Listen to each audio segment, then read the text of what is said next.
¿Qué tal? Les habla Jorge Gestoso, bienvenidos a este programa especial que tenemos el honor de contar con la presencia aquí en la Cumbre de las Américas en Panamá con el señor presidente de la República del Ecuador, el doctor Rafael Correa.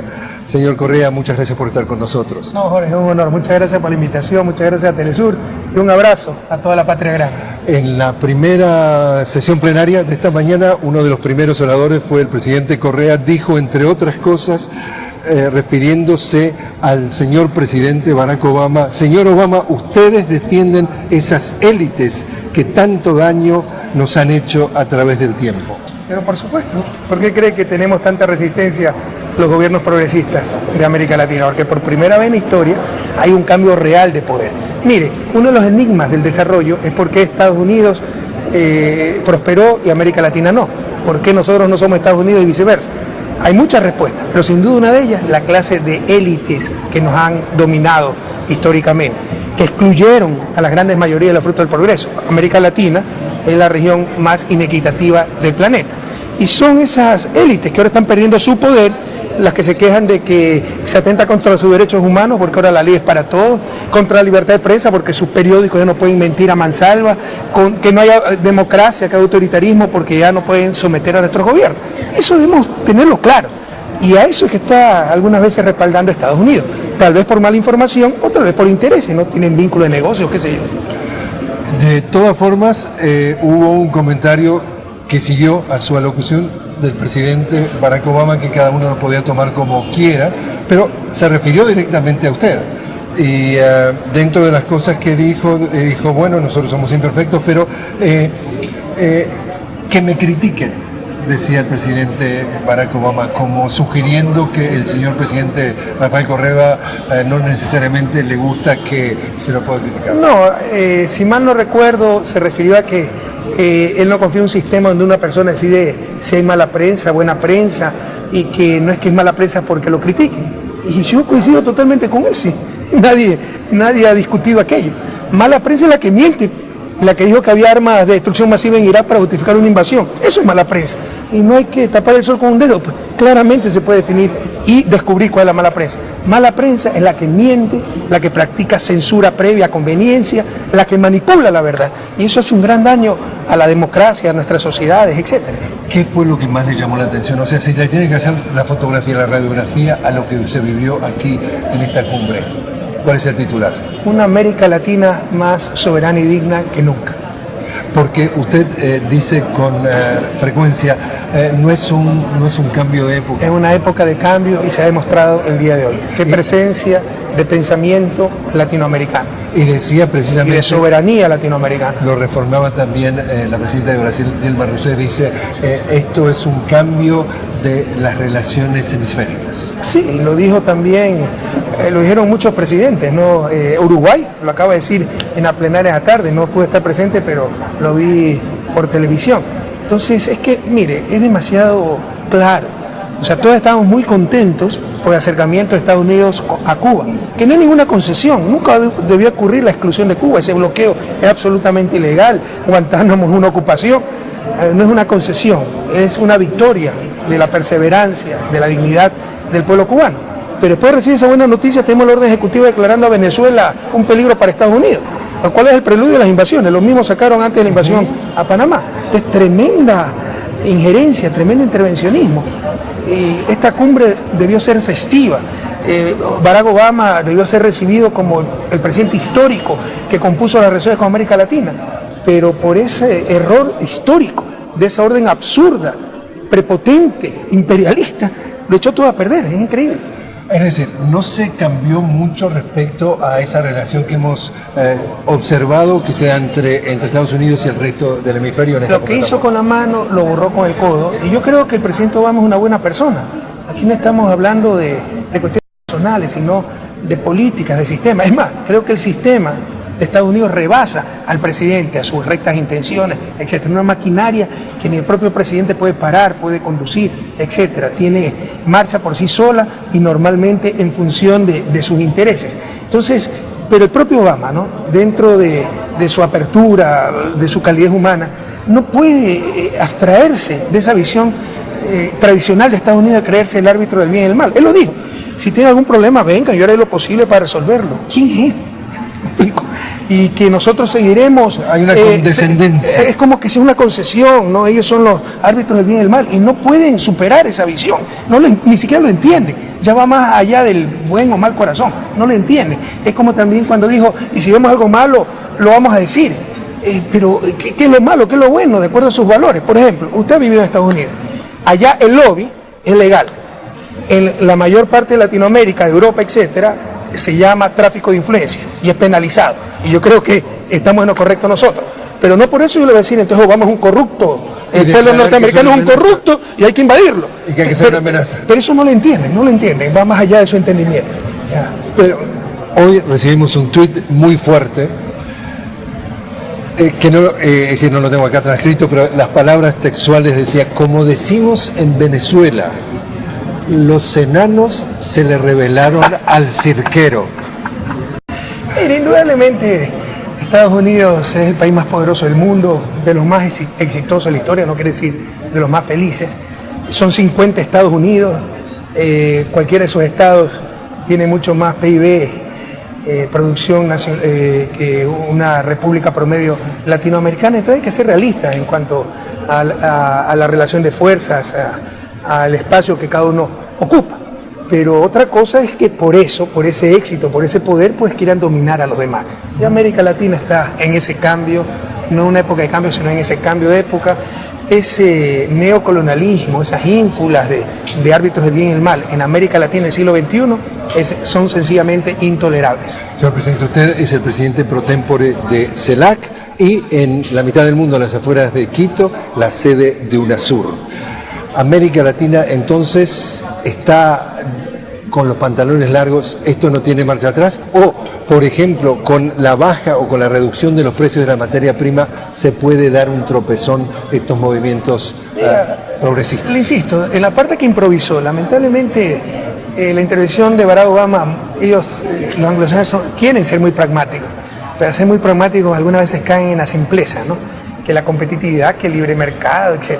Y en la parte que improvisó fueron lugares comunes, ¿no? Que la prensa mala no es la que me critica, nadie ha dicho eso. Y bueno, por ahí algunas... Sí, también habló de que tenemos una apertura hacia el cambio. Pero dijo algo que era correcto, que cuidado se utilice el discurso contra Estados Unidos para cuestiones políticas, para justificar nuestros errores. En eso comparto totalmente con él.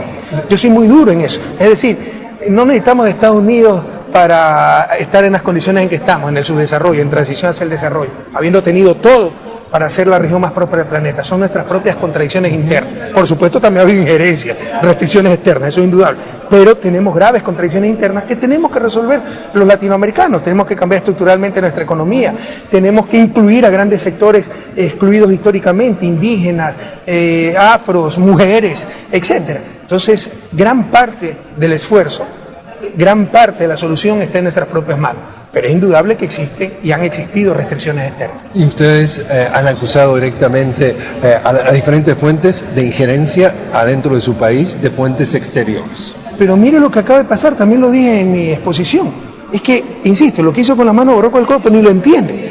O sea, Roberta Jacobson, la encargada para el hemisferio occidental, para América Latina, qué sé yo, pidió al Senado dinero, o al Congreso, al Senado me parece, para apoyar la libertad de prensa, los derechos humanos y la democracia, sobre todo en Nicaragua, Cuba, Venezuela y Ecuador, o sea, los chicos malos.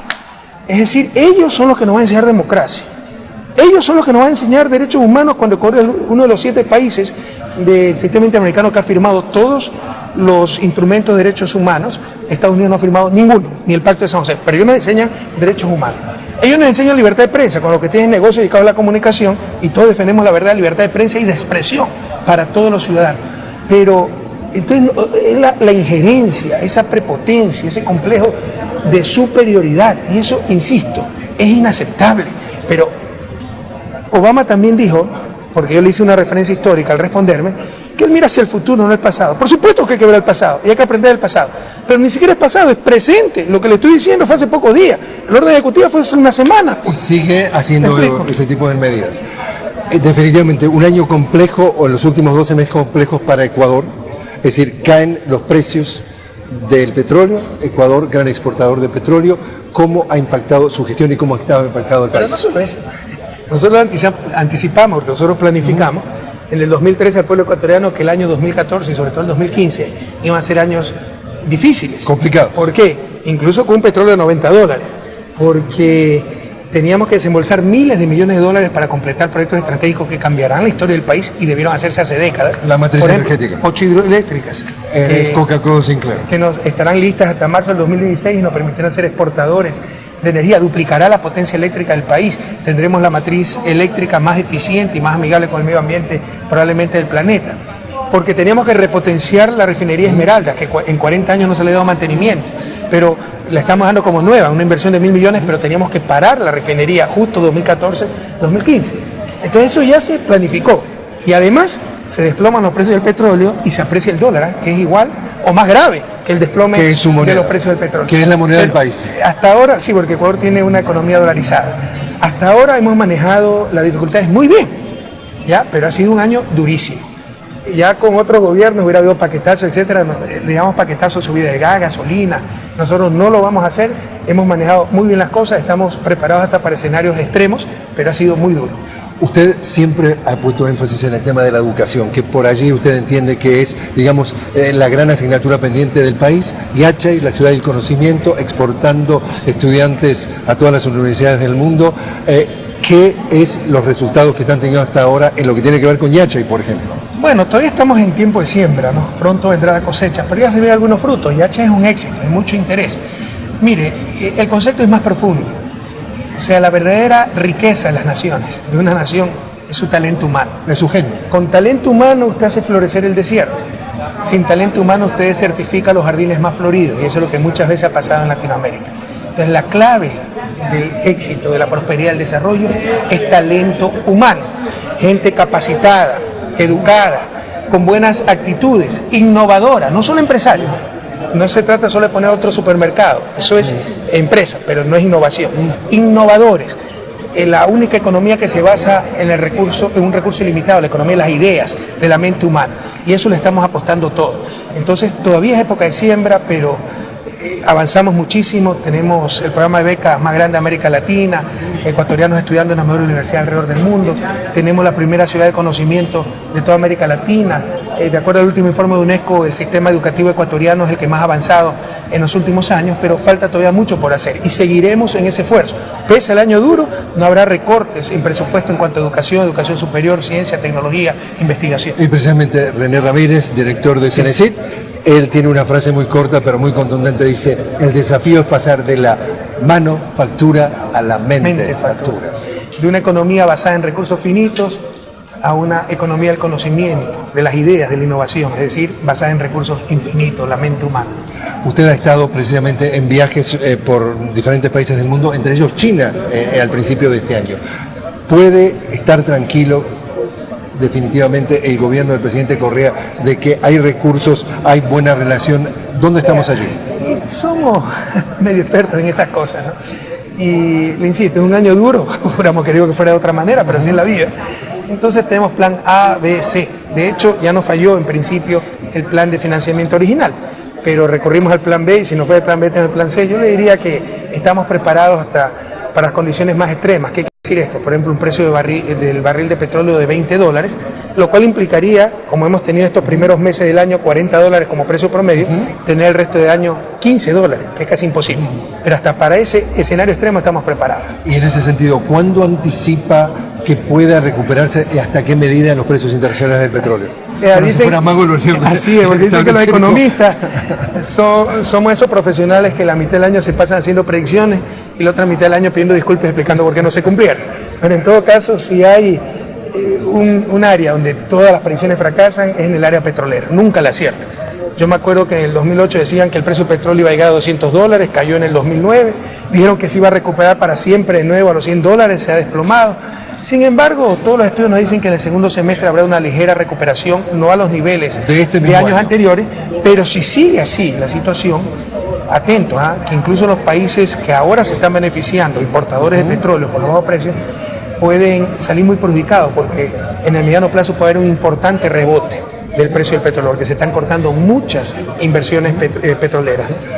¿A usted le parece que la versión de que Arabia Saudita está haciendo esto deliberadamente para terminar con la industria del fracking de Estados Unidos puede ser una versión aceptable? Bueno, lo han dicho, los principales productores europeos dicen que la estrategia es no perder mercado, y no perder mercado significa no dejar entrar el fracking. Y entonces, ¿qué es lo que ha hecho que Estados Unidos se haya transformado en una especie de suficiente reservas exportadoras como para bajar el precio del petróleo? Bueno, porque empezó a explotar el fracking, pero ahorita no es rentable y tendrá que cambiar de estrategia. En lo que tiene que ver con política, 57% de los votos en la última elección, 25% su rival más cercano. Sin embargo, en elecciones... No, creo que fue un poquito menos, 22, 23. Bueno, digamos, por esa área. Muy generoso. Por esa área. Pero, no quiero ser soberbio, pero ellos son los soberbios, decimos Leta alguna vez. En elecciones locales, ¿alguna novedad? ¿Algún tropezón, por ejemplo, el tema de Quito, la alcaldía de Quito? Esto es un aprendizaje permanente. Nosotros no es que hemos tenido carrera política, nos tocó este desafío. Cuando cae el gobierno de Gutiérrez por inútil en el 2005, me nombra ministro de Economía y salto a la fama, como dice la expresión, como ministro y el resto ya es historia. Entonces nosotros no es que hemos sido políticos de carrera, que hemos tenido un partido político, y mucho menos. Tuvimos que crear la organización política, incluso ya siendo gobierno, y es un aprendizaje cada día. Esa elección de febrero del 2014, elecciones locales, fue la primera elección sin candidatura nacional, sin que yo esté en la papelera. Y hubo una gran diferencia entre la votación que yo obtenía con la votación que obtuvo la organización política. Sí, Alianza País. Yo gano en el 2013, febrero, 57% de los votos. En 2014 obtenemos tan solo el 39% de los votos. Ganamos, que nos sigue creo que tiene 8% de los votos, pero ni de lejos con la contundencia que habíamos ganado las elecciones nacionales. Entonces, ¿cuál es la lección aprendida? Las lógicas locales son totalmente diferentes a las lógicas nacionales, y para lógicas locales se necesita una organización política perfectamente organizada en el territorio, que perciba, que descifre esa lógica, y en eso estamos empeñados, en fortalecer esa organización política. O sea que fue la asignatura pendiente de alguna forma. Sí, estaría pendiente, pero mire, con todo respeto y con el cariño que le tengo a Evo, lo mismo pasó en Bolivia, incluso más grave. O sea, Evo arrasó con 63%, el que le sigue no sé cuánto tendrá. 4 o 5 meses después las elecciones locales y pierden La Paz, pierden el Alto, porque las lógicas locales son totalmente... Y el Alto, o sea, el Alto es un bastión de Evo, ¿sí? Pero las lógicas locales son totalmente diferentes a las lógicas nacionales. En lo que tiene que ver con la resistencia, como dice usted, es decir, lo que encuentra de todos los días entre la partidocracia, palabra del presidente Correa, neologismo, y lo que tiene que ver con el centro de poder de Guayaquil. En un principio, mucha resistencia. Ha pasado ya, está en el 8º año de su gobierno. ¿Las cosas siguen igual o se han integrado más a la vida del país? Guayaquil es un bastión de revolución ciudadana. Ahí los índices de apoyo bordean el 80%. Pero hay algo bastante particular, le insisto, esto es un aprendizaje cada día. Usted sabe que el alcalde de Guayaquil es de derecha, un acérrimo opositor al gobierno, particularmente lo respetamos mucho, creo que es lo mejor que tiene la derecha. Y un gran porcentaje de gente, se calcula un 30%, vota por el alcalde y vota por mí. O sea, es decir, diferencia entre lo local de lo nacional. Este es un fenómeno bien interesante. Pero Guayaquil es un bastión de la revolución ciudadana. Y es su casa. Claro que me complace en lo personal, porque yo nací en Guayaquil. El corazoncito está allá, está en la costa.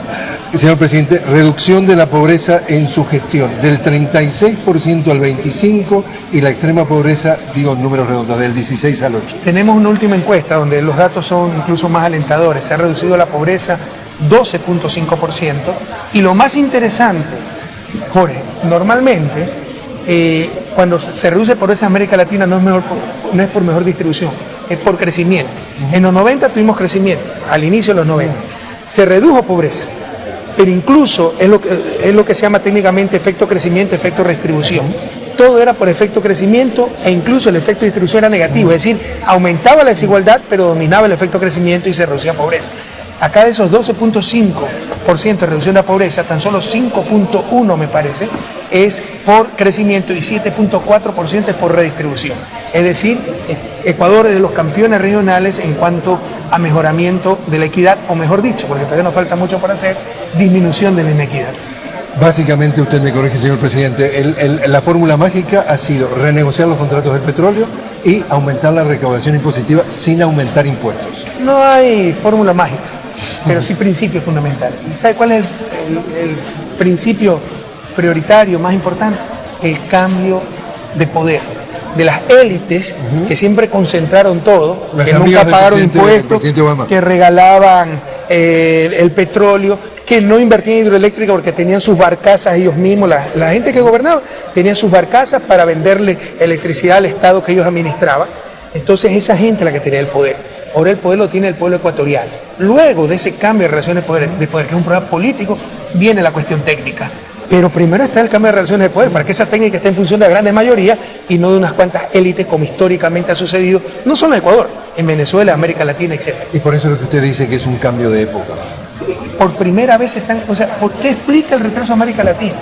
Si usted llegaba con Cristóbal Colón, y es el chiste que yo siempre repito en las cumbres, dicen que Cristóbal Colón fue el primer economista, porque cuando salió no sabía dónde iba, cuando llegó no sabía dónde estaba y todo fue pagado por el gobierno. ¿Okay?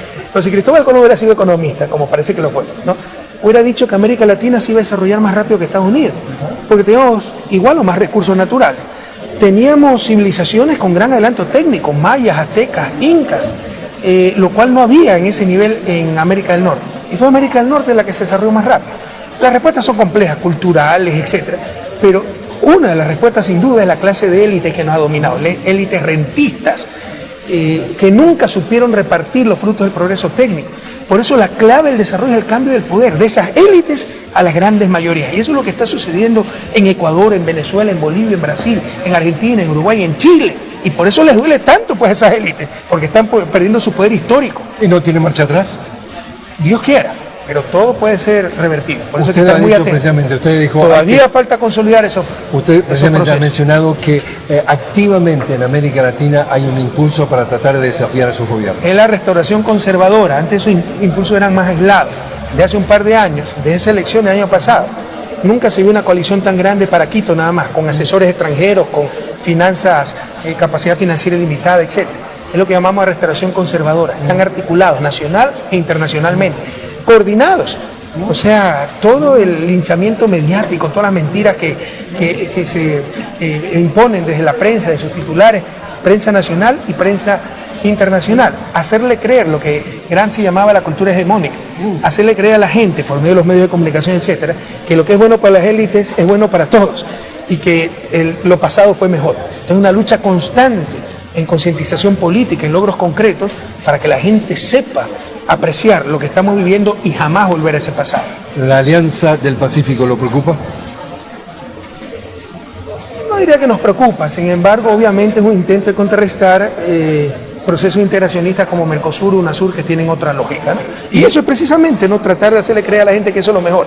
El libre comercio, el sálvese quien pueda, la competencia, etc. Y después también está la otra alianza que es todavía más amplia, el TPP, el Trans-Pacific Pact, que incluye, digamos, todo el Asia. Vea, por eso es necesario que la gente tenga conciencia política y conciencia histórica, ¿no? Ningún país, salvo excepciones de países muy pequeños, puede ser los Países Bajos, pero Estados Unidos, Alemania, Japón, ningún país se ha desarrollado con el bobo aperturismo. Protegieron su industria, protegieron su empleo, su producción. Entonces hay que hacer, no lo que hacen ahora, que son los campeones de competitividad. Yo también, si fuera campeón de competitividad a nivel mundial, digo, libre comercio, ábranse, y sé que voy a ganar pues con eso. Pero tenemos que hacer lo que hicieron cuando tenían nuestro nivel de desarrollo. Y como ilustración, Estados Unidos fue el creador del proteccionismo moderno, con Alexander Hamilton, secretario del Tesoro, oponiéndose al libre cambio, al aperturismo que quería imponer el Imperio Británico. Pero sabía Estados Unidos que no estaba en capacidad de competir y por eso protegió su industria. Son los creadores del proteccionismo moderno. Hay que hacer lo que hicieron cuando estaban en nuestra etapa de desarrollo, no ahora que son los países más poderosos del mundo. Que incluso hay muchos que piensan que el Congreso de los Estados Unidos es uno de los más proteccionistas del mundo hoy. Históricamente, Estados Unidos ha sido los países más proteccionistas. Hay muchos mitos. ¿Usted qué economía cree que es más abierta, la ecuatoriana o la norteamericana? De lejos.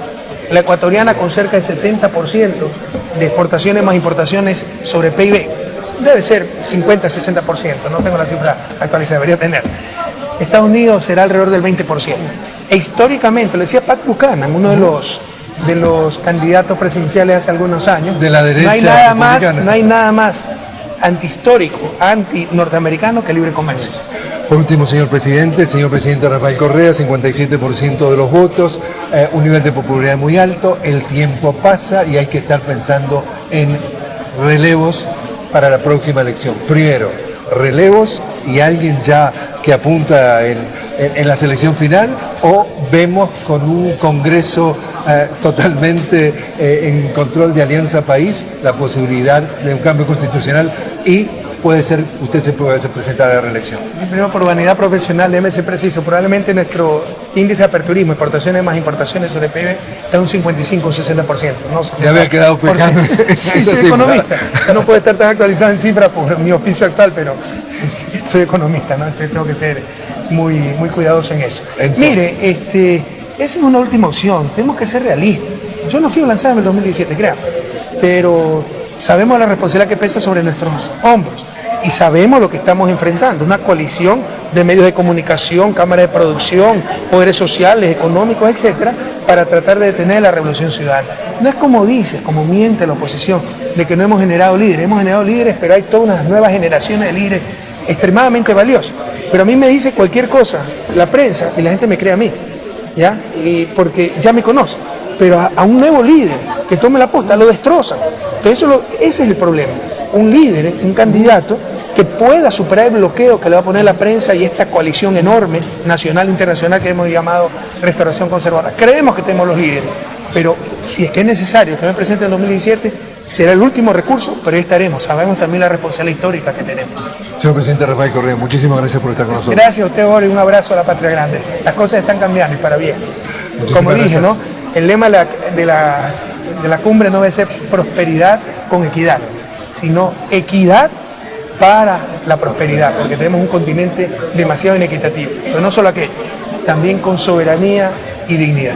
Otra vez, muchísimas gracias. A ustedes. Y a ustedes también, gracias por habernos acompañado. Les habló Jorge Gestoso desde la Cumbre de las Américas. Nunca faltemos a la verdad. Esa será la patria, país canela, y en el sur de justicia y de igualdad. Nunca nos faltará la fe de Manuela.